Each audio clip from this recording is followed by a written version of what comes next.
বন্ধুরা, আমি এখন চলে আসলাম কুয়াকাটা সেই ঐতিহ্যবাহী তাঁতপল্লীতে। এখান থেকে আমি সেই রাখাইনদের বসতি এবং তাদের জীবনধারা, কিভাবে তারা জীবনযাপন করেন সেই বিষয়টা আপনাদের সামনে তুলে ধরব। তো টোটাল ভিডিওটা আমার সঙ্গে থাকুন।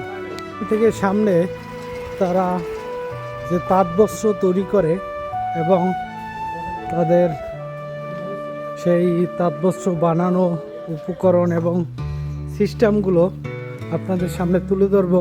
এই হলো রাখাইনদের বসতির ভিতরে আমরা আসলে প্রবেশ করলাম। তো এদের বাসা বাড়ি অন্যরকমের আর কি। এই যে সামনে দেখুন, তাদের একটা বাড়ি দেখা যাচ্ছে। তারা চাঙ্গের উপর থাকে আর কি, মানে নিচে খোলা এবং উপরে তাদের বসতি থাকে।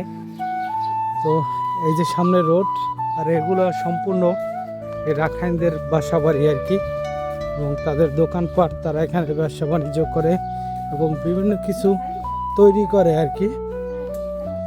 এই যে দেখুন, একটা রাখাইনদের বাসা, আর ভিতরে এগুলো সম্পূর্ণ রাখাইনদের কাছে যে তাঁতবস্ত্র তারা তৈরি করে সেগুলো কেনাকাটা করে এই যে সামনে দোকানগুলো, এই দোকানগুলো বিক্রি করে এবং সেল দেওয়া হয়।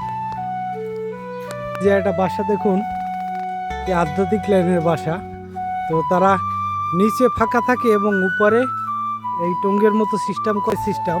তো আমরা যেরকমের ভাবে ঘর তৈরি করি তারা সেরকমভাবে তৈরি করে না, তারা অন্য রকমের কায়দায় ঘরবাড়িগুলো তৈরি করে। তারই মাঝখানে আমি অবস্থান করতেছি। এই যে দেখুন, তাদের নিজ হাতে তৈরি করা একটা বস্ত্র, ওয়ান পিস আর কি, ওয়ান পিস। তো এই ভাই দোকানে তাদের কাছ থেকে কেনার পরে এই দোকানে সেল দেওয়া হয়। এই সেই রাখাইনদের তাঁতবস্ত্র তৈরির উপকরণ, মেশিনগুলো। এই যে দেখুন কিভাবে তৈরি করতেছে তাদের পোশাক এবং তাঁতের সিস্টেমগুলো। শাড়ি, থ্রি পিস, লুঙ্গি, গামছা এগুলো তৈরি করা হয় এখানে। দেখুন দুই ভাই তৈরি করতেছে। এটা মূলত রাখাইনদের নারীদের কাজ, কিন্তু সময়ের পালাবর্তনে ব্যবসার ভালো মুখ দেখা সত্ত্বে বাঙালিরাও এগুলা এখন দিন দিন শুরু করছেন। রাখাইনরা শত বছরের পুরনো হস্ত তাঁত শিল্প ধারা এখনো বহন করে আসছেন। রাখাইন নারীরা নিজেদের পারিবারিক চাহিদা মেটাতে নিজের কাপড় তৈরির পাশাপাশি বাহিরেও কাপড় বিক্রি করা শুরু করেন। এবং এই মালগুলো দেখুন,